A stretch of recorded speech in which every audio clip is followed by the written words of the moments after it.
bazo pepa mbisi mena maboko siko yo tangu yo zo mona bandeko na biso kokotisa kama maboko na mai boezo salo ndenge nini.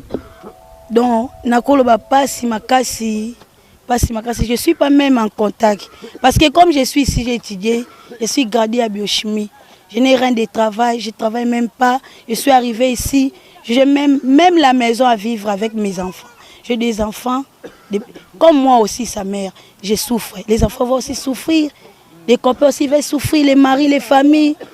Nous sommes trop souffrants ici, au sémilier. Il n'y a pas de travail. C'est pour ça que les gens allaient triquer les trucs de quelqu'un parce qu'il n'y a pas de travail. Voilà comment on vivrait. Il n'y a pas de l'eau ici, il n'y a pas de courant, il n'y a pas de travail. On est en train d'agriculter. On met menace, c'est les soldats aussi. Nous vivons à souffrance. Voilà comme on est. Donc c'est vraiment important parce que vous êtes arrivés ici pour vivre ce que les gens vivent, la famille vivrait. C'est bien aussi. Et il faut aussi à suivre jusqu'à la fin. Okay. Siko mama message nino koye bisana batu bazali ko landa biso parce que toyo kindengo lobi otangi osilisi me musale zalite. Message nino koye bisana batu o nyoso bazolanda biso.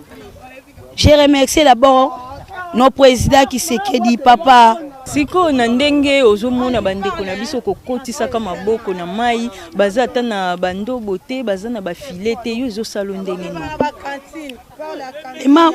L'été est là. Il faut envoyer les trucs, on travaille avec ça. C'est facilement d'attraper les maladies. Parce qu'il y a beaucoup d'objets là-bas à l'intérieur, on ne sait pas. Il faut avoir des trucs, des matériels, des objets qu'on va travailler avec ça. Même si ça produit des lendemains.